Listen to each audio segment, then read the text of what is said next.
only two Earth from space photographs that are so famous that they have nicknames. That one that we were just talking about is the nickname or the name is Earthrise, right? The other one that you'll see and that you've all seen is called Blue Marble, right? And we'll talk about that in a second. That's the one where you can see the whole Earth basically illuminated by the sun, and there aren't many like that. And so we're going to look at the Earthrise and the Blue Marble photograph. But when I grew up, those were the photographs of Earth from space, and for decades, really, those were like two of the best ones.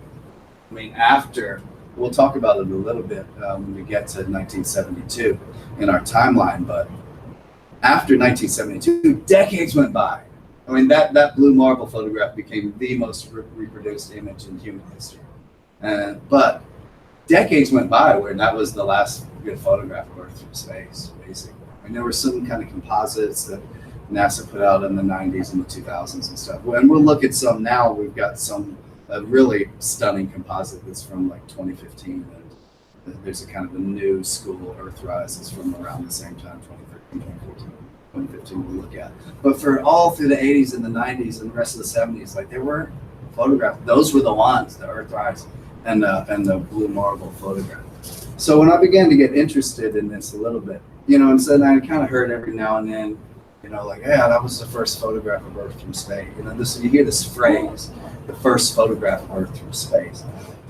And then one time, I remember once I was looking at this book, and this is a little almanac basically that Eric got me from Ugly Reader put out. And he has this photograph. He has right here. This is the Blue Marble photograph, right? You can see it on the screen. But it says, the headline says, "First photo of Earth from space, August 7, 1959. I was like, ooh, that's interesting. August 7, 1959. Is that really, is that the first photo of Earth from space? But that's not the photograph that was taken on August 7, 1959. It's just a little weird. But this is the kind of thing you see all the time. And part of what I'm getting at with this intro is that there's confusion about what is actually, quote unquote, the first photograph of Earth from space. So, but that's where my research. So I saw this. I was on some email with Richard Tarnas and David Delancey, who used to teach it in the PCC program. And David Delancey had mentioned, so basically around this time, I'm starting to ask myself, this was the research question that led me into like 10 to 15 years of looking at this type of stuff. And I'm still trying to get it wired. But the research question was like, well, what's the first photograph of Earth from space? You would think that would be a fairly straightforward question to answer, but we'll see it's not so straightforward. But, so I was on an email with Rick and David Delancey, and David Delancey said, well, I don't remember how he said it, but he either said the first or a early photograph, or an early color photograph of Earth from space was published in National Geographic in 1967. I was like, that's, a full year before the famous Earthrise photograph was taken. So anyway, I've got the National Geographic. So there again, so you can see, I just want you to get a sense of me kind of gradually see, and then I'm like working online, and some of the stuff is mislabeled. I mean, like there's a lot of like research challenges but eventually, but Richard, David Delancey told me that, and then I eventually got this copy of the actual thing, right? This is November 1967. Look at this bad boy. It kind of was taken with like a yellow filter, a red filter, and a cyan filter, green or whatever. And so they had to kind of put it. So this is what it looked like originally. Then they had to kind of map them onto each other. So this is. But like, can you imagine? Like this one has a claim. We'll go through the claims of each one. But this one has a claim to being the first photograph of Earth from space. Right? So this is November issue of National Geographic, 1967. Okay. So part of why this is important, I can see already. Way more. Part of why this is important is, as you've probably heard, if you've read anything about this, it's kind of a cliche at this point, but it's true and powerful and important. Cliche is that we saw the photograph of Earth from space, and then people understood ecology all of a sudden, and there's a lot of truth to that actually. And this is, but of course, just like the story of the photographs is a lot more complicated. The story of the emergence of ecology in the 1960s is much more complicated. many things were happening in terms of a new conception of ecological thinking well before we had the Earthrise photograph. I mean, so I want to set this. So I guess what I want to do right now is set the stage a little bit before we go into the slideshow.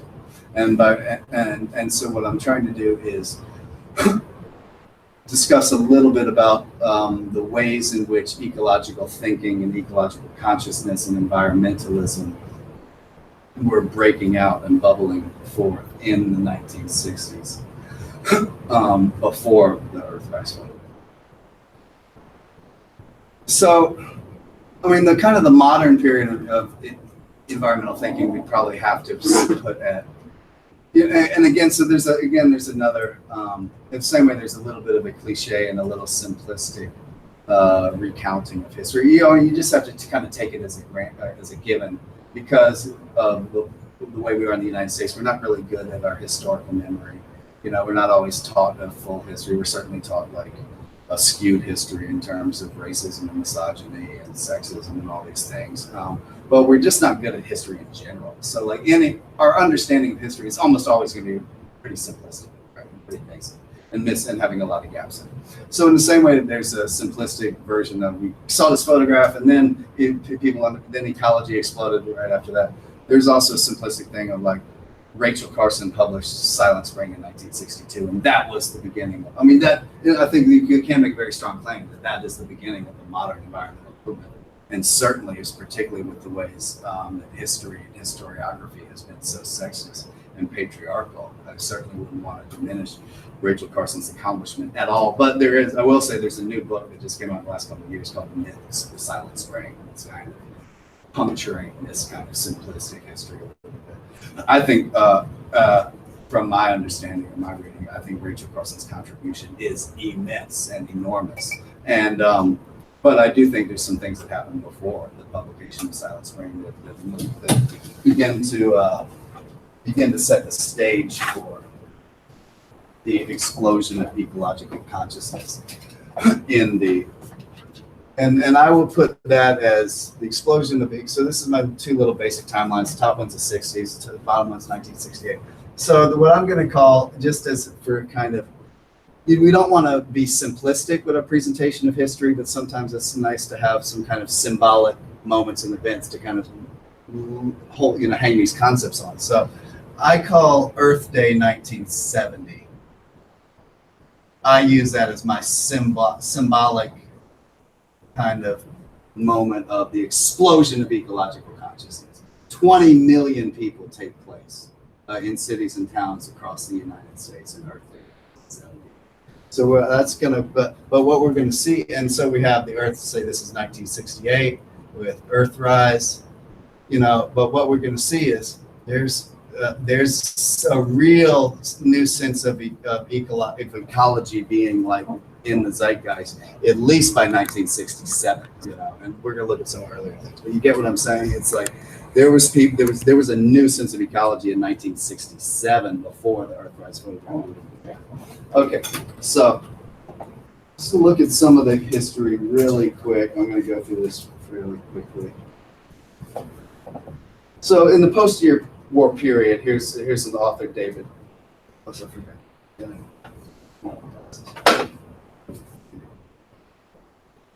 So there's author David Stradling writes, perhaps, he said, in the post-World War II period, environmental rhetoric took on a new urgency. Perhaps as activists attempted to match the quickening pace of economic growth and technological change. So that's a key moment at 1945, end of World War II.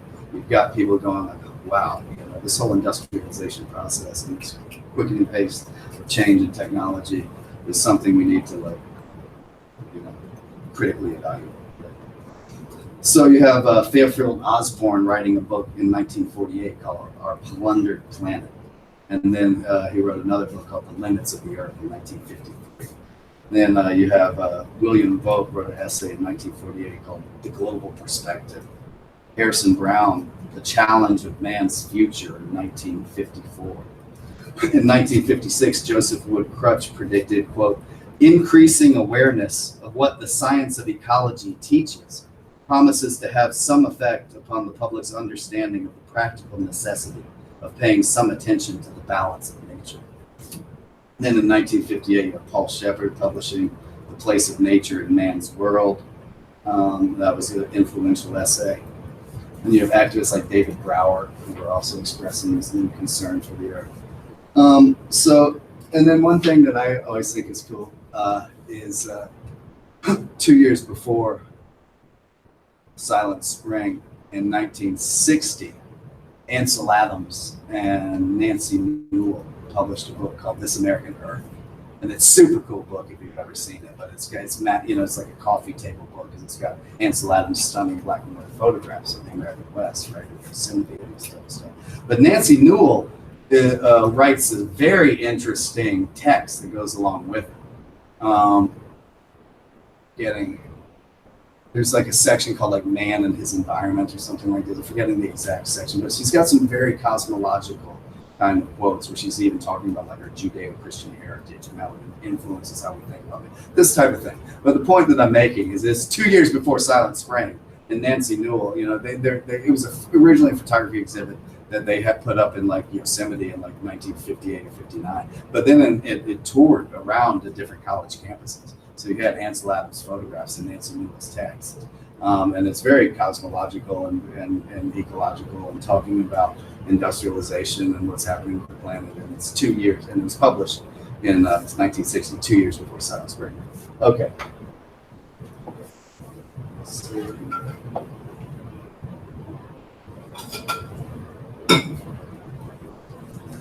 So then we have the publication of Silent Spring, and this is a game changer. Rachel Carson originally had the idea for these, like the research she'd been doing on DDT and how these things can build up in the environment and how people aren't really checking for this and how like Thomas Berry, part of the thing you have to understand about DDT is that it was like Thomas Berry used to hammer this point home. Like before the book Silent Spring came out, it was considered this miracle. And Thomas Berry, who was born in 1914, so we got to see all this people through the 30s and the 40s and the 50s. He said farmers in the fields would take up handfuls of the stuff just in their bare hand. It was very toxic, and it was just considered this miracle thing that was going to increase crop production and all this stuff. There's no downside to it. You could get rid of the pests. It would have no effect on the crops. Of course, that wasn't true, but this was the thinking. So DDT was just like celebrated. I mean, just when people loved it. Oh, everybody was like, oh, more DDT we could spread around our field. So when Rachel Carson drops this bombshell, so she's sitting here in this environment looking at this research and going like, there's some stuff that people aren't checking for when it comes to DDT. And so in 1957, she writes a letter to E.B. White, who was the great author of Charlotte's Web and who was a writer at the New Yorker and editor of the New Yorker as well. And she says, I've got this research. I would suggest that you, E.B. White, write an essay about this. And he said, this is great stuff. I really think you should write it. And so she went back, and so through 58 and 59, she's working very hard. And then, she gets cancer too. So, but she finishes the book, and in 1960, and first it's serialized in the New Yorker, right? So, and starting in the summer, so they published 3 large sections, right? And then it's published in like the fall, September, I believe, of 1962 is when the book comes out, but it's already been serialized in the New Yorker. So it's already made huge news as soon as the first one comes out in the New Yorker, right? And, President Kennedy is asked at a press conference, about this, and he says, yes, well, I'm aware of Miss Carson's book, this type of thing. And so it's just huge news. I mean, it couldn't have hit any harder.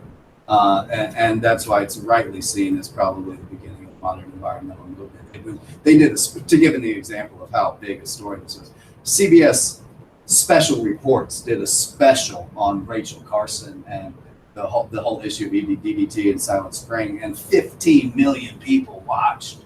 This was like in 1963, and this type of thing. So this is a huge story. I mean, literally, when you've got John F. Kennedy saying this was Carson's book, and he appointed a congressional committee to look into the issues raised by Silent Spring.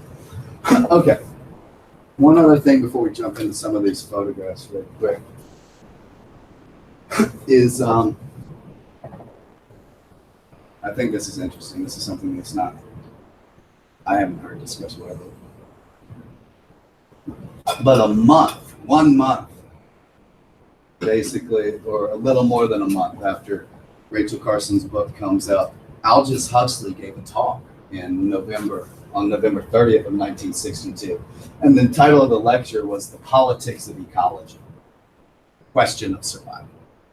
The Politics of Ecology, the Question of Survival. And according to the Oxford English Dictionary, this is the very first time that the word ecology was ever used to denote, let me get the exact quote right, to denote, quote, concern for the effect of human activity on the environment, advocacy of restrictions on industrial growth, and, quote, a political movement dedicated to this. So this is the first time the word ecology has been used in the sense of a political movement, looking at, advocacy of the effect of human activity on the environment. How would it have been used before that? But, as like biological sciences, right? So you had like Charles Elton and people like Eugene Odom, who were the great kind of scientific, ecologists from science and biology, right? But when you're with Charles Elton studying, plant spores in a petri dish, that's different than a political movement dedicated to preserving the biosphere, right? So do you get the distinction? For decades, the word ecology had been around, but it had never, according to Oxford English Dictionary, before Aldous Huxley's lecture on November 30th, 1962, the word ecology had never been used to denote a political movement dedicated to protecting the environment. So, and then in 1964, Carson dies of cancer. Very sad. Too young, and but she had summoned the strength to do her great work, finish her great work. And her speeches, if you ever have a chance to read her last speech, it's really good. It was delivered right here in San Francisco at an event put on by Kaiser, the big healthcare. And she has to, uses a cane to get up on the stage, and she sits in a chair. The people don't know that she's got cancer. She basically didn't tell people that she had cancer. And she sits on the stage for the whole time. And she gives a very powerful talk, and she identifies herself as an ecologist for the very first time in this very last couple of speeches that she gave. And she talks a little bit. It's a little oblique, but you can tell she's very much talking about how the stinging rebuke and the kind of vitriol and the very sexist, you literally have had headlines saying this hysterical woman is, trying to raise concerns about DBT. She doesn't know what she's talking about. And that was a lot of the kind of corporate response and some of the mainstream media response. And she talks a little bit about like, why is it so hard for us to understand what the Earth and what we, this fairly, but she talks about Charles Darwin. And she said, 100 years ago, a lot of people had trouble with him, but now we see, she's kind of making an analogy of like, people are attacked. She's not saying it, but the kind of gist is people are attacking me in this perspective now, but that's what they did 100 years ago to Darwin. Okay, so that sets the stage a little bit for the first. Let me just see if there's anything else I want to say before we go right to the slides. I think we should probably go right to the slides. But, so that brings us up with Rachel Carson passing away in 1964. 1965, you have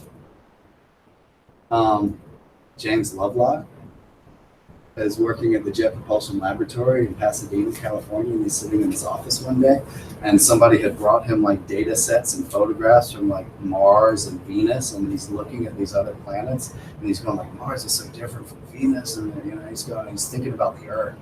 He's going like, what is it that makes the Earth so different, And he basically realizes that it's life.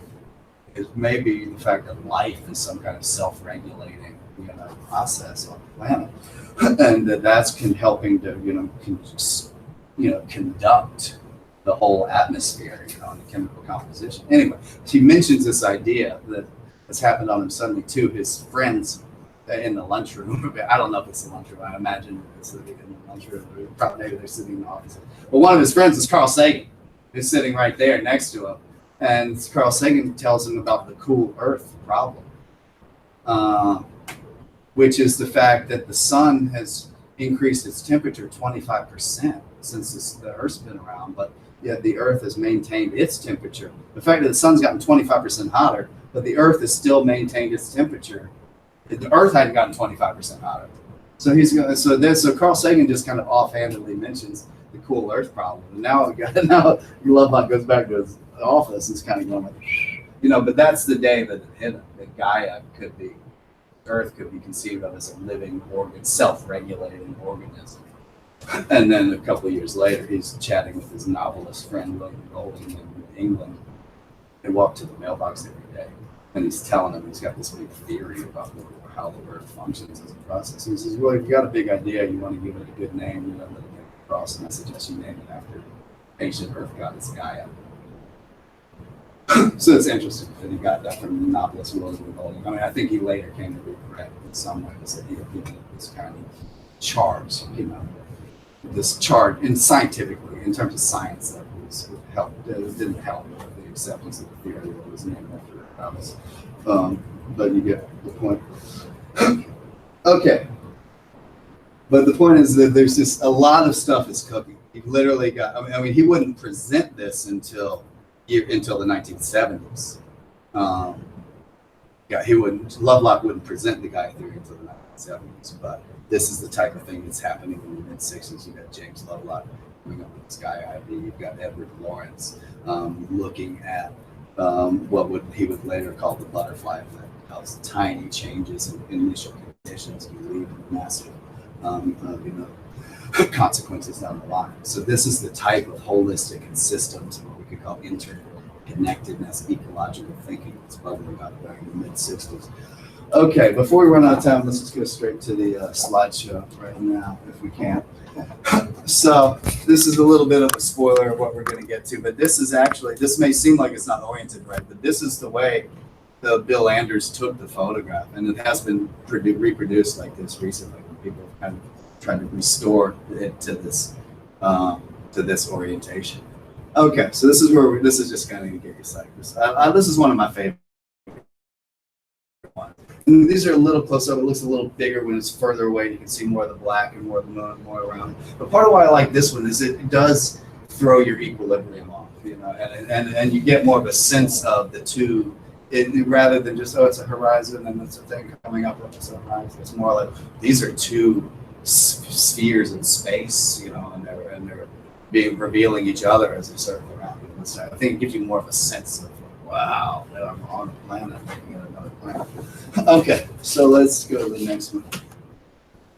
Okay, so this is something I just found out recently. So the question is, when I said there's not an easy answer to what's the first photograph of Earth from space, you have to first ask, well, what do you mean by a photograph of Earth? I'll say a little bit more about that in a second. And what do you mean by space, right? So there's not a real clear, and I'm not an expert in all this astronomy stuff, but I've done a lot of reading. But based on my understanding, there's this thing called the Kármán line, right? Which is there's not a real clear this is where space starts, but it's generally considered to be this thing called the Kármán line, which is like 100 kilometers from sea level, right? So, or 62 miles, right? So this was the best photo, the highest photo that we had at the time. So November 11th, 1935, these two guys go up in a balloon actually to get this.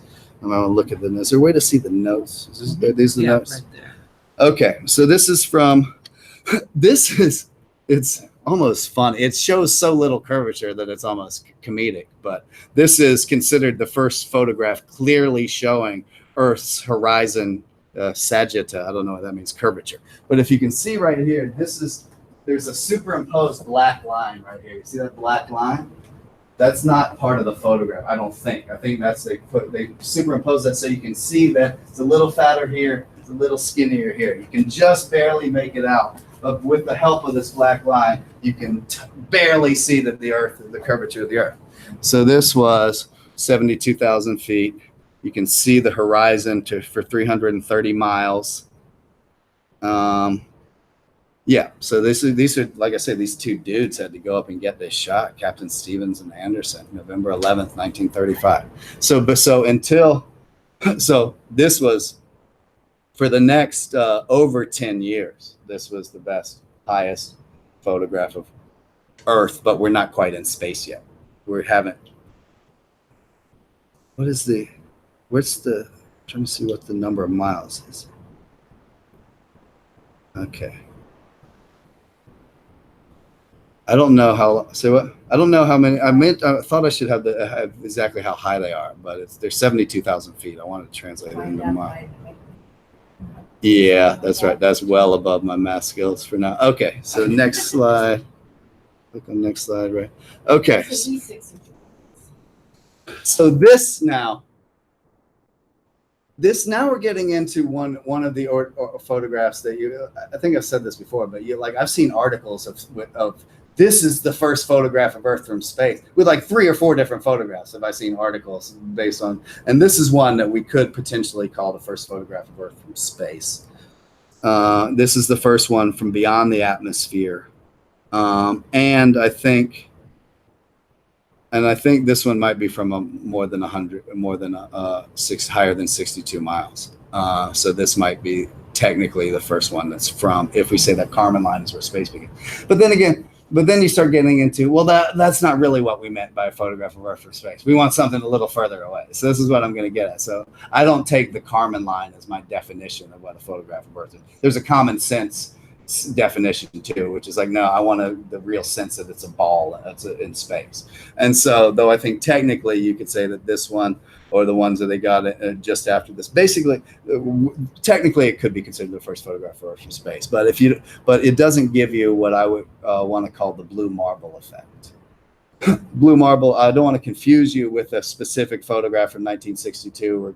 72. Sorry, that we're gonna see, but. The blue marble. I was just watching this excellent documentary that Emmanuel von Lee put together called Earthrise, and it was just featured on the New York Times. Like op docs. Basically it's an op-ed documentary, basically opinion documentary. But you can go. I strongly encourage, if you're interested in this stuff, go Google Earthrise, New York Times opinion, and this 29-minute.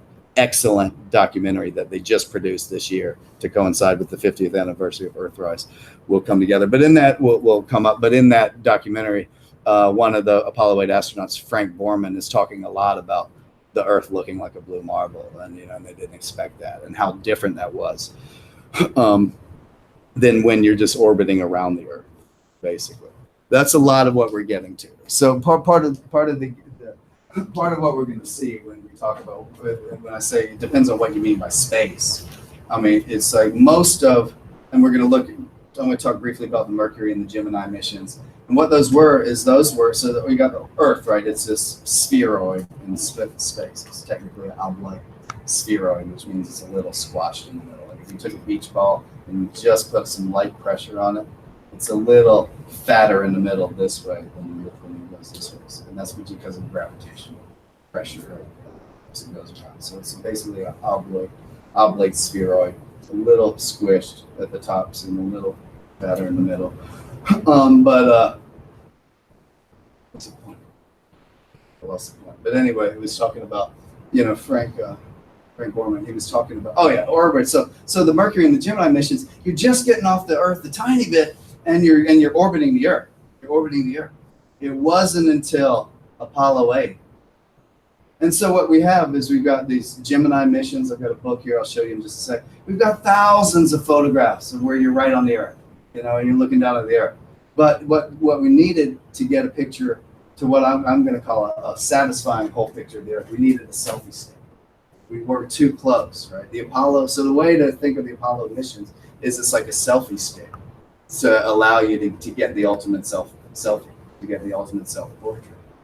This is like if you took an artistic photograph of self-portrait that was just your eyebrow and part of your cheek. But if you really want to get your whole face or your whole body, you would need a selfie stick, right? So this is what we're getting. We're too close to the Earth, right? But what they did with this V2 rocket, they stole these rockets, or they captured them from the Nazis at the end of World War II. So they had these V2 rockets that were developed by Werner von Braun and this whole rocketry team. And they brought it to the deserts of New Mexico, and they strapped a camera to it. And so that's what this is. This could be argued to be the first photograph of Earth from space. 1946, camera on top of a V2 rocket. They said when the scientists got the film back, and they started projecting it on the wall, they went nuts. They were so excited that they got this photograph. Okay, next one should be the same photograph, basically, just a different one. Let's see a slightly different coloration. Okay, same thing, basically. Okay, this is now they're starting, now this is from 1940. So they did this a few more times. They were so excited in 47 and 48. And so here you've got them putting different photographs next to each other. So then you actually can begin to get a little bit of an action. Now we can really see the curvature, right? We're starting to, at least. Okay, so now we'll go to the next one. Okay, this is one, if you'll remember from the Utne Almanac, this is one that they were claiming in that book was the first photograph of Earth from space. So now we're at a second contender for what we could be considered. This one, it's so smudged. You know, anybody who's done photography knows that if you're in a low light situation and there's movement, you end up with smudging like this, right? So this could probably be even hard to even see what it is. But basically, it's a crescent Earth. The reason why it looks like a feather of light that's been streaked along is that this is like this is the Earth in darkness. I think this is kind of like what would be a crescent Earth if it was clear, and the movement just made it all go like this. So it's kind of hilarious. I mean, you can imagine my excitement or my curiosity, at least, when I'm reading in this Utne guide, and they're saying like the first photograph of Earth from space was taken, on August. Let's see, August 7th. This one was apparently. All right, I'm a little confused, but basically, it's the same shot, August 1959. This is a satellite. This is a key distinction.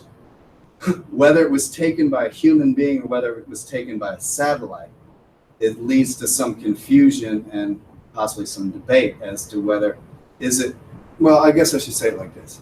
Part of the reason why Earthrise had such a profound impact is because it was taken by human beings. None of these earlier ones that we're looking at were taken, other than the ones of the guys in 1935. So this was taken by a satellite. The other one that we just saw was taken by a camera on top of a rocket. Okay.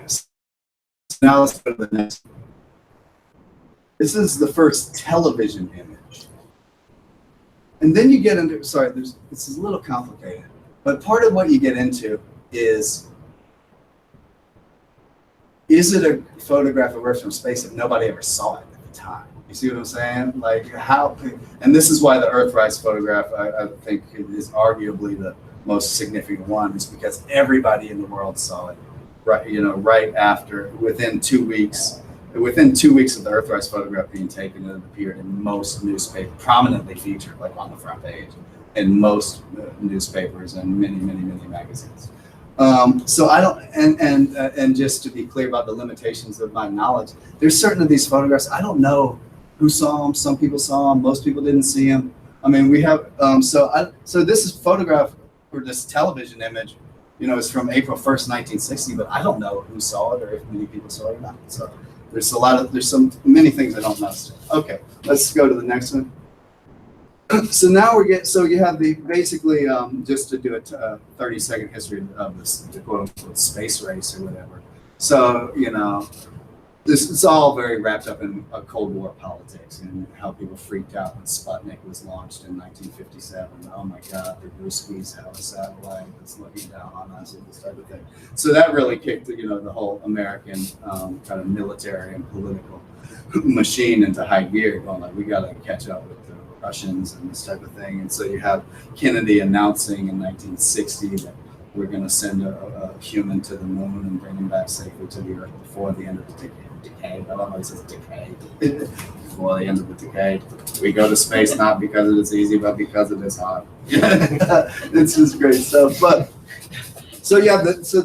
then in 1961, April, I believe, Yuri Gagarin becomes the first human to orbit the Earth.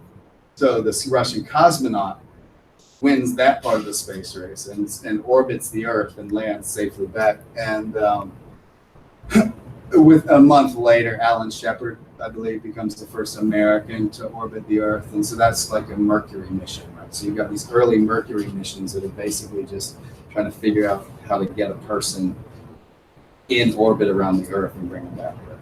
Then you have the Gemini missions, which are essentially the same thing, but they're also practicing stuff for the Apollo mission. So in Gemini, again, you can see the same thing. We're getting, well, look, we got color, and we got a nice little curve there in the horizon line, and you can see space, but we're still not far enough away, right, to get the full effect of seeing the Earth as a blue marble, as a spheroid in space. Okay, let's go to the next one. This is just another Gemini shot. I mean, I've got this whole, this is very rare books that I found. I've actually got a 2-volume set, but they just took that. I mean, so they're literally like 3,000 images from this. And here they kind of put 2 photographs together to kind of make it look more. But you can see a lot of them are just kind of like photographs of land masses and clouds and stuff like that. It's good stuff, but it's not going to knock your socks off in terms of letting you feel the sphericity of the Earth.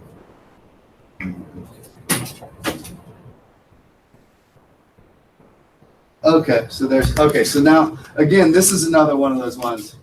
This is a Russian weather satellite, I believe, or maybe it's not a weather satellite. But anyway, nobody saw this one at the time. This is a pretty good one for 1966, but nobody saw it at the time, as far as I know. Definitely nobody outside Russia. I don't think many of the Russian people per se saw this either. So this is kind of one of the hidden ones that was completely unknown at the time, but not a bad one. You can see that this is, again, so this is a satellite. There's not people on this. This is the difference between Gemini and Mercury. You got people, but they're going right around the Earth. This one, as you can see, they're pretty far away from the Earth now. We're starting to get that blue. I would call that a blue marble effect right there, right? Okay. All right, let's go to the next one. Thanks, Ashton. Okay. This is a really important one because this is the Earthrise photograph 2 years before Earthrise. And but again, it wasn't taken by a human being. It was taken by this lunar orbiter. And a really interesting machine because it had a camera on it, obviously, but it developed the film itself there in the little machine orbiting the Earth. It developed the film and then scanned the image back to Earth. I mean, I don't understand how I don't know. I still don't know. I mean, radio still baffles me. I don't know how these things go through space, but they literally electronically scanned this photograph and signaled it back to Earth. And again, this is where I'm confused because I know that some people, I mean, I've seen pictures of like a NASA press conference where they've got a big chart of this photograph. So part of me goes like, why didn't people freak out about this one? You see what I'm saying? But one reason is it wasn't tied up to a mission of human beings going to the goddamn moon. I mean, and it wasn't taken. It was taken by a satellite, not a human being. So there's a little emotional distance. But there's not really any good reason why people shouldn't have been freaking out about this one. And Marshall McLuhan. This is a Marshall McLuhan book from 1967. Where he's actually published this on the back page here. This is, one of his famous books was The Medium is the Message. This is a follow-up called The Medium is the Massage. But here in this book from 1967, to me, that's the appropriate response. You get a photograph like that, you should be putting it on the back page of your book right away. But it's not clear to me how many people saw it. Was this run in some newspapers? I mean, you don't hear about some massive reaction when we're going to just, but in terms of being basically the same damn shot, I mean, there's the lunar horizon, there's the Earth coming up. This is sometimes called like the first draft or the first take of the Earthrise photograph. Okay, let's see the next one. And then in 2007, these guys did a project where they went back to the original source stuff. Like I said, they had to scan it, and so and they also they also didn't want the Russians to know exactly how detailed their spy satellite technology was and this type of thing. So I don't think they wanted people to see the high resolution. But whether or not that's the case, this is what it looked like once they took out the scanning process and then went back to the original source data of the photograph. Okay, let's see the next one. We've got a side by side. You can see a side by side. All right, let's keep on trucking. Okay, next one. There it is. Yeah, that's one. That's a nice one. That's a nice one. That's a different shot from 2 days later. Okay. Okay. Now we're dealing with color, and now we're dealing with what is this? So, I mean, if we have the 1946 one, then we have the 1959 one, then we just looked at that first draft of Earthrise from 66. So this would now be the fourth different image that we could make a legitimate claim could be called the first photograph of Earth from space, depending on how you want, depending on your preferences. But this was taken by the Dodge satellite, September 20th, 1967. So this was a satellite. This we're getting the full blue marble effect. We're actually seeing that whole round Earth. I mean, there's other ones if the lighting had been different, like in 66, you get what I'm saying. But this is a significant one. This is the one that David Delancey was talking about. This is the one that we saw published in this November 67 issue of National Geographic. And this is the one that was put on the front cover of the first Whole Earth catalog. It came out, remember when it came out? It came out before the Earthrise photograph was taken. It's a fall 1968 issue of the Whole Earth catalog. So again, like, why weren't people freaking out about this? This is kind of a facsimile that they did for the 30th anniversary. This is what the cover looks like out here. Original fall 1968. I mean, one of the things I think about, I'm not going to have much time. I can tell I'm running out of time. I'm not going to be able to talk much about Martin Luther King Jr. But one of the things that I think about when I was doing my research was, I wonder if Dr. King ever had a chance to see a photograph of Earth from space. And I think it's quite possible that he traveled all the time and was always in airports and he's always around magazines. So I don't see any reason why he might not have seen this. I think it's quite possible that he saw this in November 67 National Geographic. If he had not been assassinated in April of 1968, then he certainly, I think, would have seen this first Whole Earth catalog, because he was always around students and traveling and speaking to college students, and I think somebody would have showed him the cover of the first Whole Earth catalog. So again, the question is, well, why didn't people freak out about this one? I mean, look at this bad boy. This is a full photograph of the planet. And part of what I want to get to, let me say it now in case I run out of time, because I'm going to need to wrap this up pretty quick, is part of what I want to say tonight is that, it's become a cliche, like I say, that we got the photograph from Earth from space, and then it led to this whole awakening of ecological consciousness. I think that's actually very profound. And I think we need to actually, I think social movements and consciousness moves in waves, like the tide comes in and it goes back out, and maybe it comes back in, and maybe it stretches up on the beach a little further.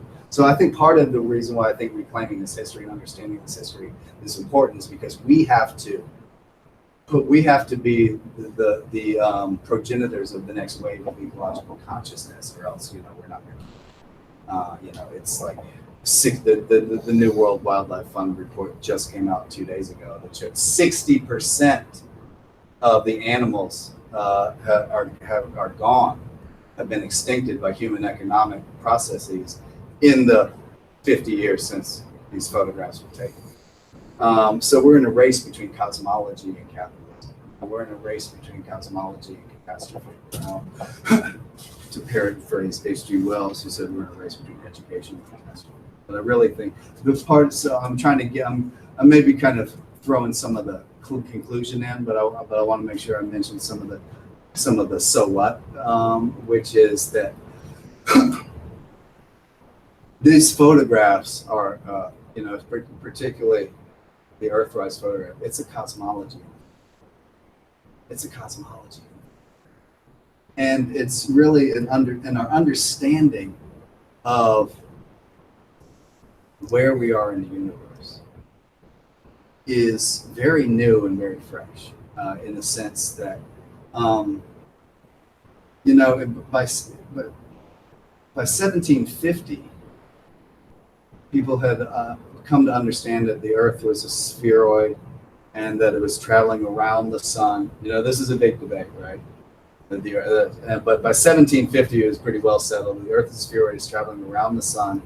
But many people in the highest echelons of the intelligentsia of Western thinking in 1750 still thought that the universe, the world, the Earth was 6,000 years old. So part of but 100 years later, by 1850, it would be understood that the Earth was millions and millions and millions. That's an entire landscape of time that revealed itself between 1750 and 1850. I mean, 1850 is nothing. I mean, this is part of what I want to get at is when you're up close to a timeline, it looks like all this stuff. When you pull back, and it's all like 1850 and 2050 are like right here. I mean, the fact that we thought that until 1850, many educated people in the West thought that the Earth was 6,000 years old. And now we're here understanding 100 billion galaxies, a trillion galaxies. We're understanding, a Milky Way that's 100 billion light years across or whatever. I'm getting my numbers mixed up. You get what I'm saying? The entire vistas of space and time have been completely revealed to us in a new way. And it's happened very recently. Very recently, if you take a big picture approach. I mean, in the last few centuries, we have a new cosmology, right? And so Copernicus in 1543, when he revives Aristarchus's heliocentric system and puts the sun in the middle. They say in science that it's not, credit doesn't go to the person who first had the idea, but to the person who convinces the world, right? So Aristarchus had this idea 18 centuries before Copernicus, but it didn't win the day. Most people went along with the Ptolemaic cosmology that had the Earth at the center. You get what I'm saying? But in 1543, Copernicus revives the heliocentric theory, and people begin to go, ooh, whoa, okay. And then Kepler, we're not going to go through the whole history, but by the time Kepler publishes Astronomia, then most people are like, okay, this guy's actually figured it out. Anyway, we won't go into the details, but you get the point. So the point I'm making is these photographs are a culminating moment in a centuries-long process in a very particular way of coming to a completely new understanding of who we are, where we are in time and space and the cosmos, right? So that's part of what it's become cliche, but very important to say that it awakened ecological consciousness. But I think it's even more significant. I think that's very significant. I think our whole future depends on that. But I also think there's a way in which it's even bigger. It's a culminating moment in a centuries-long process in terms of since Copernicus. But really, if we look back thousands of years, and if we look at the stone circles that were built on the British Isles, if we look at the spirals that were carved into rock faces at Chaco Canyon to mark the 18.6-year cycle of the moon, known as the major lunar standstills, right? It's like we've got the Ashango bone from Africa that goes back 20,000 years, where someone was marking 29-day cycles of the moon, perhaps a woman keeping track of her menstrual cycle. So it would not be unreasonable to say that the first cosmologer for whom we have evidence was an African tribesperson, and may well have been an African woman keeping track of her menstrual cycle. So our ancestors were astronomers. Our ancestors were cosmologists. Our ancestors, for example, that have built these stone circles that align with the solstices and the 18.6-year cycle of the moon, they had ceremonies at these megalithic sites for 8 centuries straight, for 2,000 years in some cases. So there's an importance if we listen to the voices that are left of our ancestors who have always been astronomers and have always been cosmologists and have always been cosmologers. So this photographs of Earth through space are really a culminating moment in humanity's 20,000-year quest to know the cosmos and to know our place in it. Okay, let's look at the next photo here.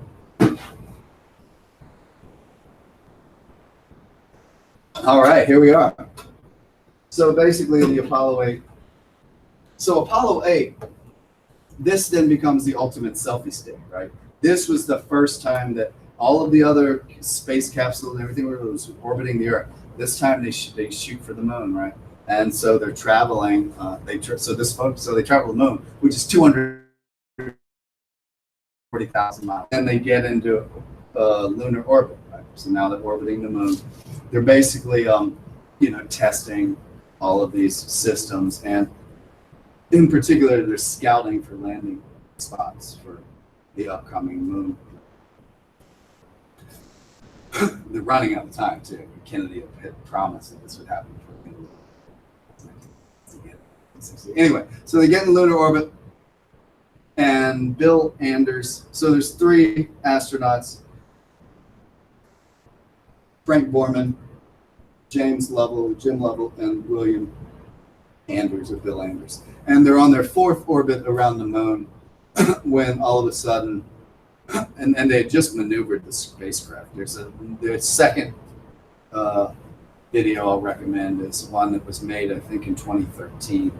Andrew Chaikin and some others, but they went back. This is really will give you an incredible insight into exactly how this photograph came to be. But if you type in like Google, like NASA animation Apollo 8 Earthrise photograph, there's a little like 6-7 minute video where they actually show you with all the photographs, like they were shooting these craters, and then they maneuvered the spacecraft, and then they could, because they did that roll of the spacecraft, then they could see the Earth coming up over the lunar horizon. I mean, it's actually not an Earthrise, it's a misnomer, but it's more like, because the same side of the moon is always facing it. I don't understand the details, but it's technically not an Earthrise. It's more like you can just see the moon, the Earth now. It's shiny. Right. So anyway, they're on their 4th orbit, and all of a sudden, and then there's some controversy. I won't bore you with this, but like I said, the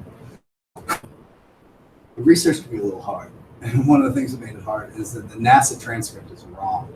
And I've finally come to acknowledge, I think I got this wrong. But I followed everybody else who was following the NASA transcript. But I think in the piece I published in the New York Times, I'm now coming to think that the NASA transcript, I know the NASA transcript is wrong in some places. But basically, either, I'm just going to fudge it this way, just so you know, the NASA transcript's wrong. It's a little bit unclear. I think it's probably Bill Anders, but it's most often presented as Frank Borman says, "Oh my God, look at that picture over here. Here's the Earth coming up. Wow, is that pretty?" And so then all of a sudden, and so like they had never thought of taking photographs of the Earth. I mean, it was such nerdy kind of science people that they literally were like, "You got to take all of the photo. We don't have that much film. You got to take the frame. We got to know where the landing." Nobody had ever said, and nobody had ever thought to say. Though I did read one book where I do feel like somebody said there was a NASA photography guy who had tried to brief the astronauts on how important photography was. But in this video, they just showed Bill saying nobody had mentioned to me anything about taking a photograph. It's more like they're all photo. So basically, when he says, "Look at that, that's amazing," and then Frank Borman jokes, "Hey, don't take that. It's not scheduled. Like every shot is scheduled." But then they're basically saying, and then Anders is saying, "Hey, give me." So he takes. We saw I started with a black and white. So he takes a black and white photograph first. Then he says to Jim Lovell, "Get me one of the cameras that's got color film in it. Quick." And Jim Lovell's looking around. I mean, this is again one of my research questions. Is like I originally was like, I wanted to know what was happening at that moment when they took this famous photograph. Did they realize that it was a historic? Were they like freaking out with awe and wonder? Was it a more casual thing? Anyway, so I went back and I reviewed the actual transcript. Now there's a couple books out where people have done it as well, but it is interesting to go back and see this transcript. And they're trying to end Lovell's. Finally gets Anders the color film, and then Lovell kind of wants the camera back. He's like, "I got a great view through this window right here." And he's like, and then he's like, take two, and like they're like, "Calm down, Lovell, calm down, Lovell." Literally says, "Calm down, Lovell" in the transcript. And then he's like, "Well, take two." And he's like, "Did you get it?" And Anders is like, "Yeah." They damn sure. And so when they come back, they splash down on the 27th. They also were doing, around this time, did 2 television broadcasts. So on December 22nd, when they were about halfway to the moon, they did a live TV broadcast. And it was like, you could first see, it was like couldn't see the Earth, and then you could kind of see it. There's like just like this ball of light, and then you can kind of see it a little better. So that's a pretty dramatic moment too, when you think about that. You have hundreds of millions of people tuning in on December 22nd, which was the winter solstice that year. And then again, I just want to say, I think it's significant. For thousands and thousands of years, humans gathered at the winter solstice to celebrate their connection to the cosmos. And you've got, for instance, at the winter solstice this year, you've got the passage tomb of New Grange in Ireland. And at the winter solstice, this winter, like it has been happening for 5,000 years since they built this thing, there's a shaft of light that's going to shine down the central chamber of the passage tomb and illuminate the inner sanctum. And that's because of this living above the door that was designed to do that. And then 500 miles north, at sunset on the Isle of Orkney, there's a passage tomb named Maze Howe, where the doors align to the winter solstice sunset, right? And so on the winter solstice sunset, the last maroon rays of it are going to shine down the passage tomb at Maze Howe at Orkney. So I just think it's interesting that for thousands and thousands and thousands of years, humans have been during at the winter solstice to celebrate their connection to the cosmos and to embed themselves in the living cosmos. And here in 1968, on the winter solstice, you've got hundreds of millions of people tuning in to see this first television broadcast. And then 2 days on December 24th, they did another Christmas Eve. They took this photograph earlier in the day, and then they did a Christmas Eve broadcast that was watched by up to close to 1 billion people. And that was 1/3 of the people on the planet at the time. So on Christmas Eve, you've got 1/3 of humanity tuning in and watching live on television and seeing images of the moon. And I'm not sure if they saw the Earth or that on that broadcast, but I think they might have. But you get what I'm saying. It's a powerful moment that's happening at the winter solstice. Okay, we're coming down the home stretch here. Try to wrap up real quick so we can have a little bit of back and forth. Okay, Ashton, next one. For a long time, Frank Borman said that he took the Earthrise photograph, and people could, and Anders was kind of like, he couldn't understand why Borman said that.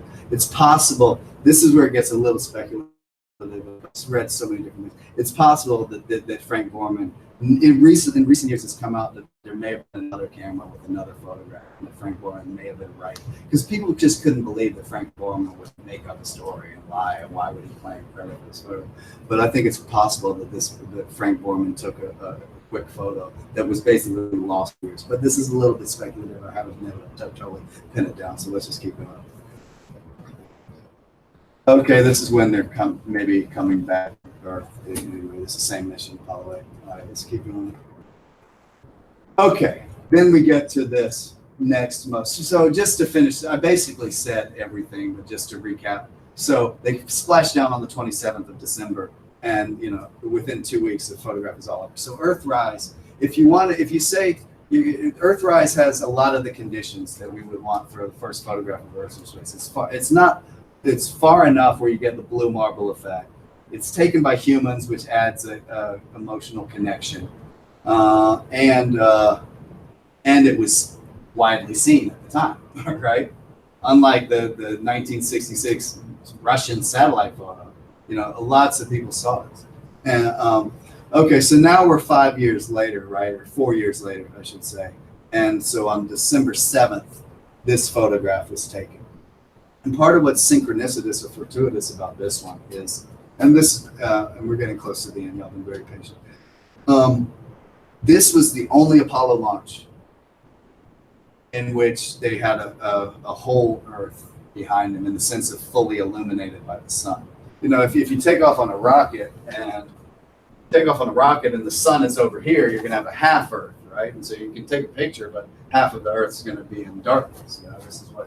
This is the kind of thing you get when right? But this one was the last mission, so it's kind of cool that on the very last mission they took off and the sun was shining directly on the Earth below them, and so they were able to get. So this is one of the few photographs. I mean, it's possible that there's a little shadowing right here, but basically the full Earth is illuminated by the sun. As Bucky Fuller pointed out, we can never see the whole Earth because it's a sphere. You can only see half of it at a time. But in terms of this half being almost 99 illuminated by the sun, this is what makes the blue marble photograph so special. Okay, we're getting low on time. So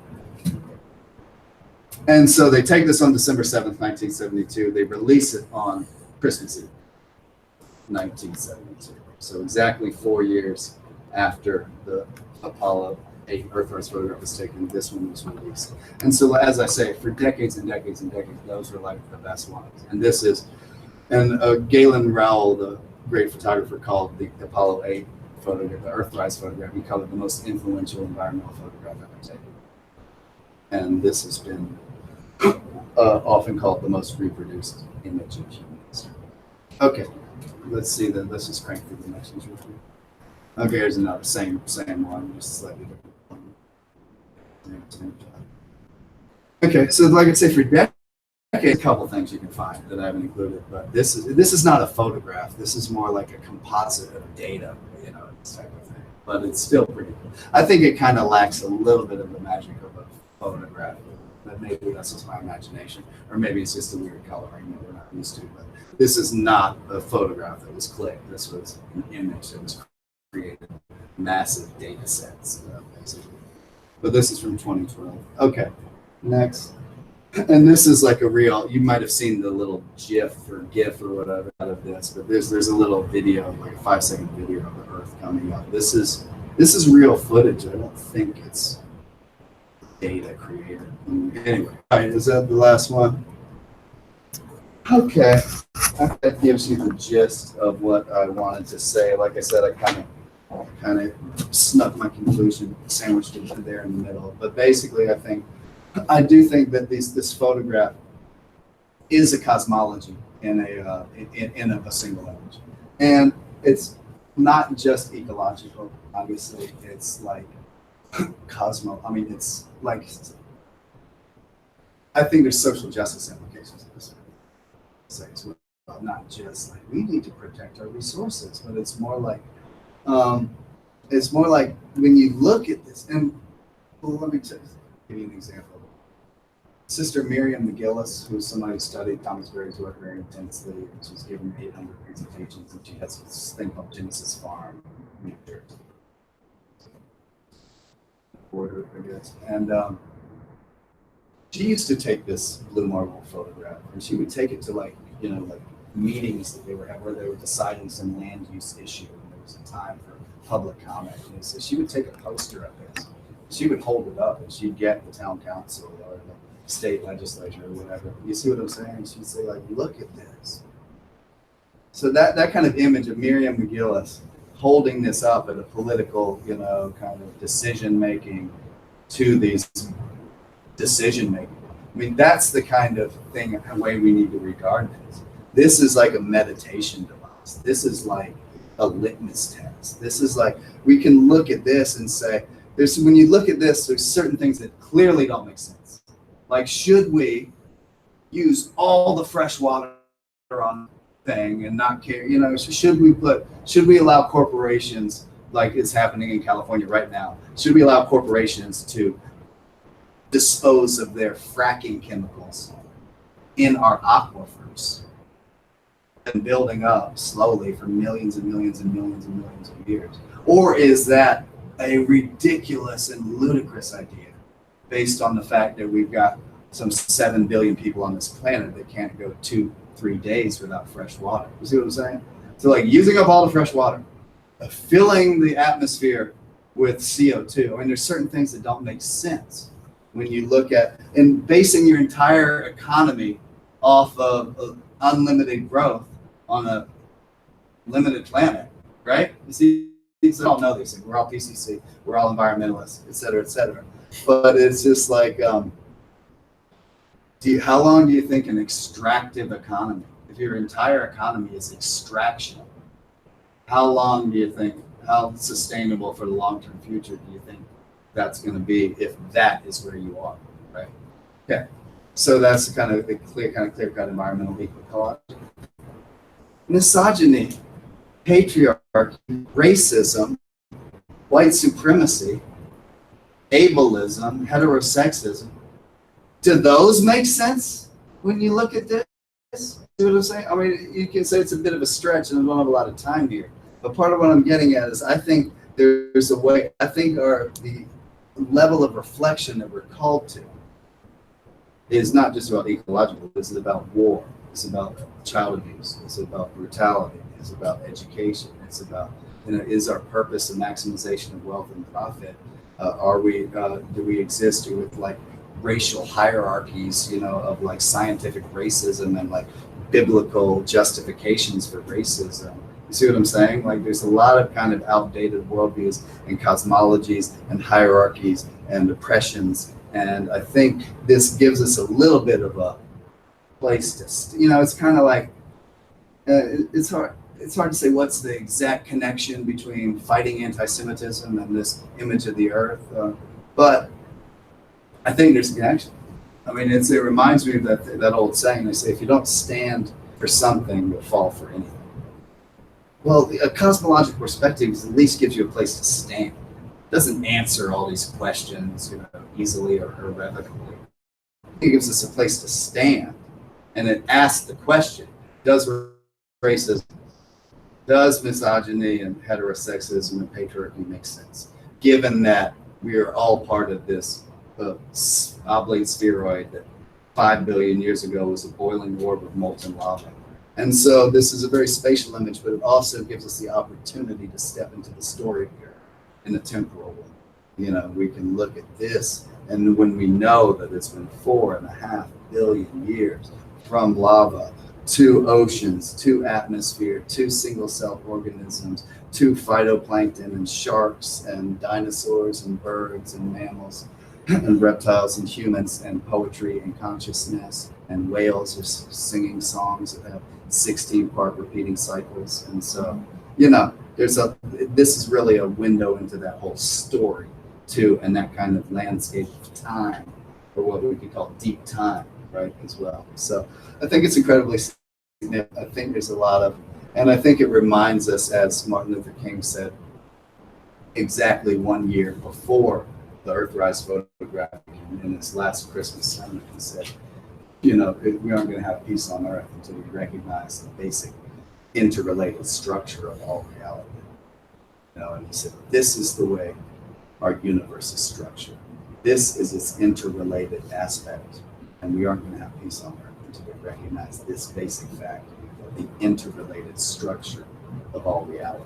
So King very clearly is bringing a cosmological sensibility, an ecological, in terms of interconnected sensibility, to his work for peace and his work for racism, to end racism and to establish economic justice. So I think it's worth reflecting on, King's assassination and the type of work that the type of movement that he was calling for, and the 50th anniversary of this photograph, because we need more of this kind of sensibility and this cosmology and this worldview embedded into our institutions and our hearts and our minds and our actions, if the future is to unfold in a beneficent way. So, all right, that's it. Thank you all so much for this. I really appreciate it. I meant to break a little earlier, but we can definitely do a few questions for a few minutes. We've probably got 5 minutes. Yes, please, Monty. You started by saying that Avery Rich had said, what we see, and see it is changing. Yeah. And maybe you know this, or wanted to remind you of something Teilhard said. He said, to think the world is not merely to record it, but to confer on it a form of unity it would never have had not been thought.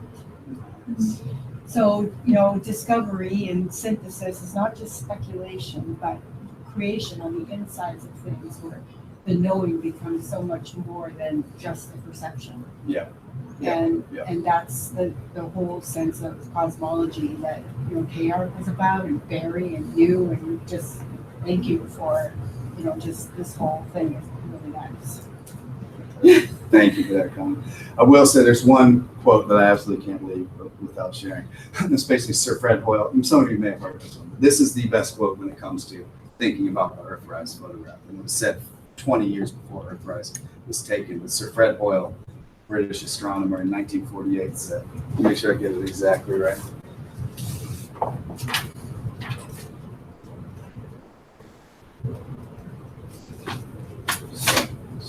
Sorry.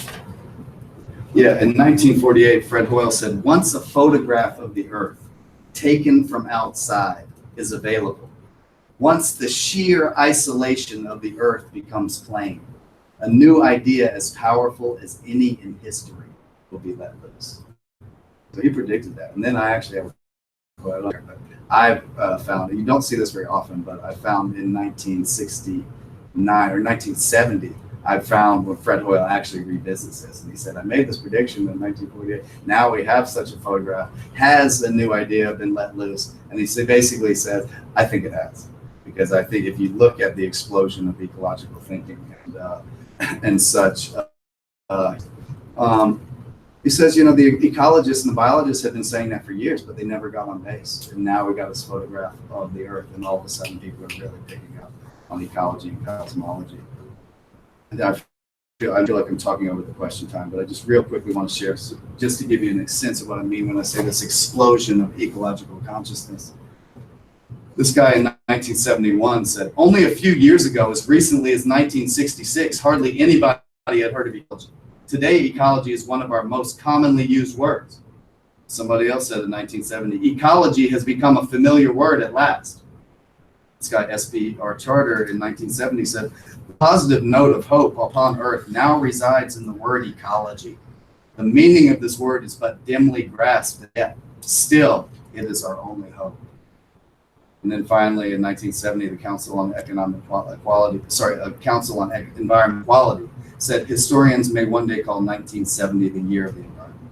The public has begun to realize the interrelationship of all living things, including man, with the environment. So there's just all these people from 1970, 71 saying, like, all of a sudden this word ecology is all over the place. And that one guy specifically said, before 1966, you almost never heard the word, and you hear it everywhere. It's only 4 years later. So that's a bit of an example of what I mean, where there really is this explosion of ecological consciousness. Other quick questions real quick before we call it a night? Comments? I have a question. Yeah. I really appreciate the history you gave us of the image of Earth and also the criteria that you use to choose it.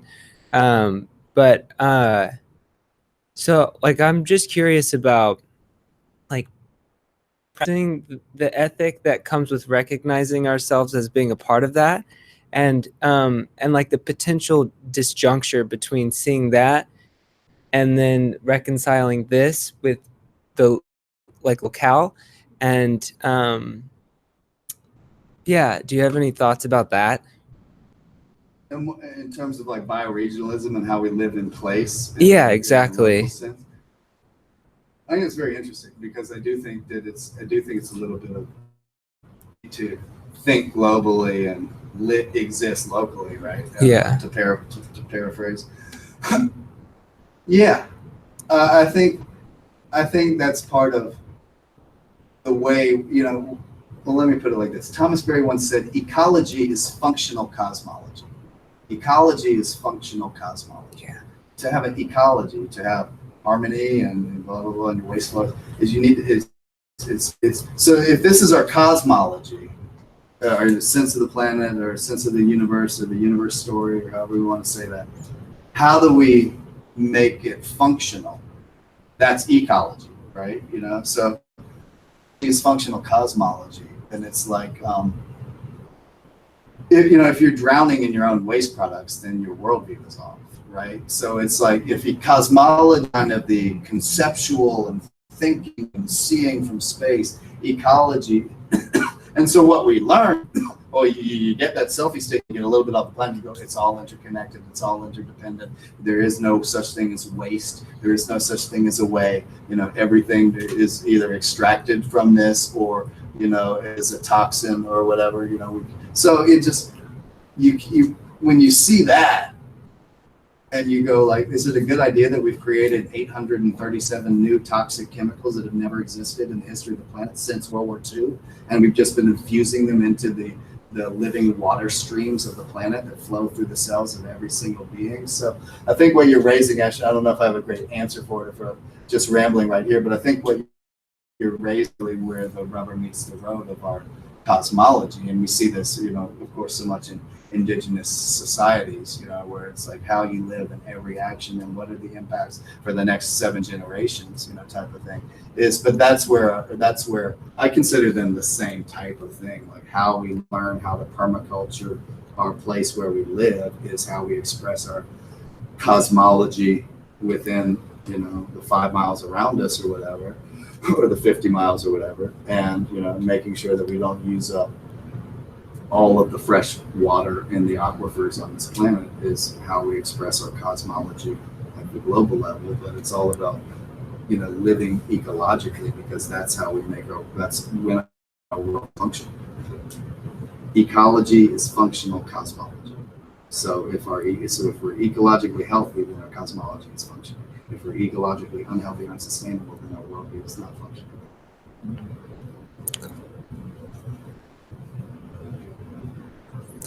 Awesome. Anything else before we call it a night? Fantastic. Well, thanks so much to Ashton and Natalie and all y'all for coming. I really appreciate it. Thank you. Yeah. And to y'all people on the live stream. I think there's yeah, I got messages about those.